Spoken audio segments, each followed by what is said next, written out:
Hey, how's it going, guys? Lamone here today with another video. This is going to be a part 2 to my last video. Not my last video, but the video I made maybe a week ago. Not even, probably less than a week ago, about my experience working at Home Depot. This is the Home Depot experience part 2. So, after the day I made my first video, I went back and I continued on with those online or not online lessons, but like, you know, they were like slideshows about like how to do stuff, basically training all comprised into a bunch of slideshows. And I got through a good amount of them, and I was trying to like drag through them a bit, you know, like go slowly so I can get paid more for doing nothing, because the second day it wasn't nearly as bad. I guess the first day I just wasn't used to waking up and then sitting in a room for however long, so I got used to it a bit. So the second day wasn't as bad, so I was like, all right, I'm gonna milk this. And then the third day I am finishing them. It's my last day. I think I started off the day with like 7, and I spent about 5 hours doing those.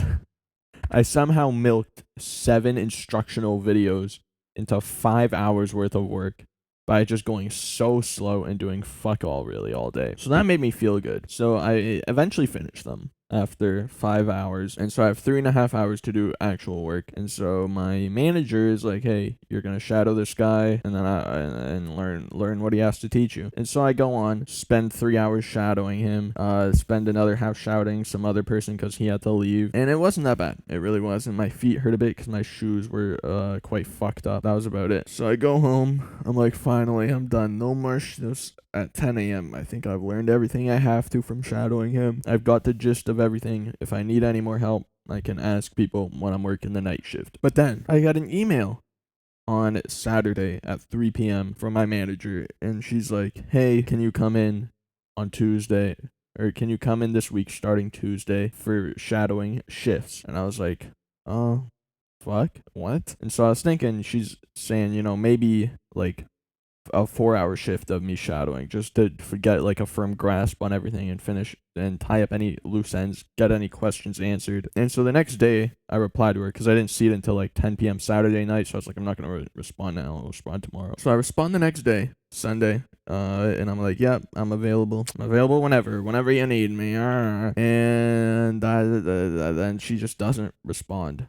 My manager just doesn't respond Sunday or Monday, and I'm like, well, am I working Tuesday or not? Because she said in the email that I would start Tuesday, and I was like, am I? So I kept checking my schedule all Monday. I was just checking my schedule, checking my emails.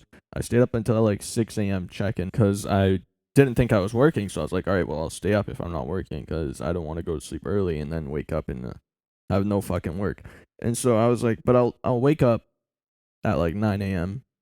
On Tuesday just to check. Tuesday's today, by the way. Just to check if there's an email. And so I wake up at 7 a.m. instead, like 7:50, and I check my emails, and there it is. My manager at 7:30 in the morning emailed me, and she was like, hey, can you come in today? And I was like, it made me so fucking angry because I was like, who the actual fuck do you think I am?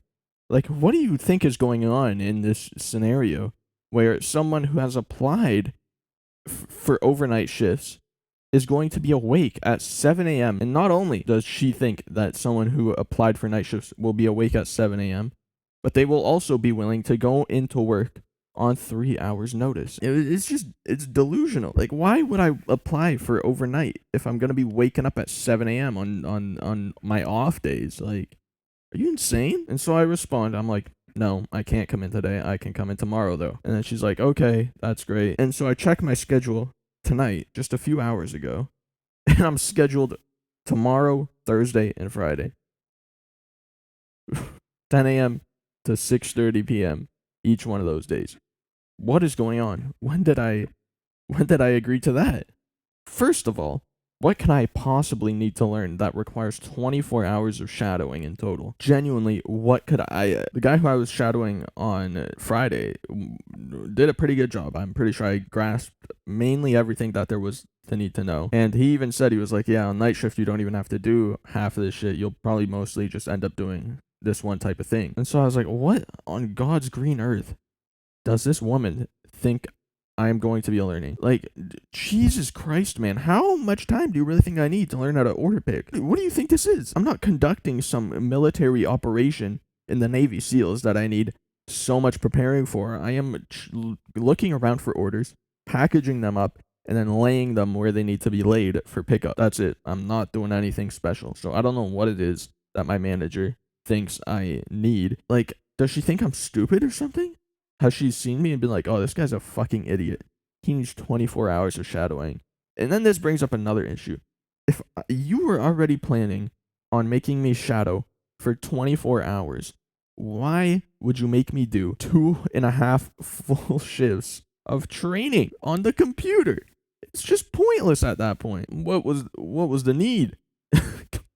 I'm gonna learn everything I need to learn from shadowing someone for 24 hours in total.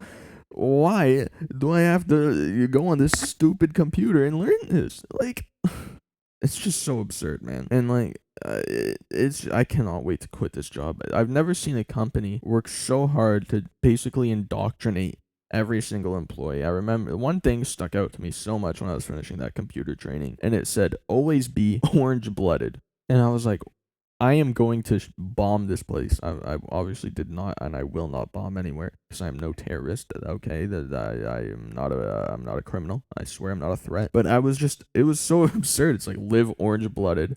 I would rather not. I would rather die than live orange-blooded. I would rather have no blood than be orange-blooded. What are you even talking about? Like, they try so hard to just mind fuck you into believing that you are important to Home Depot and that this company is just the best thing in the world. And it's like, oh my god. And I think it's worked. I think it's worked on a lot of people because it is absurd. Like, I'm all for a healthy workplace environment, but they go beyond it. It's delusion.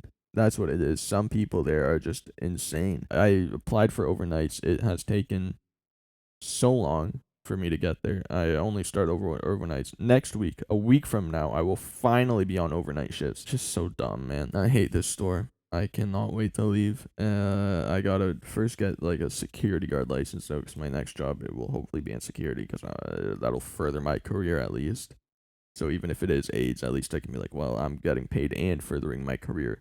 So it's not as bad. Whereas at Home Depot, I'm just getting paid and having to work for these fucking crazy cultist cunts. Anyways, there's the Home Depot experience part 2. We'll see how it goes once I start doing the job that I actually fucking applied for. But yeah, that's it for now. Hope you guys enjoyed. I'll see you on the next one. Deuces.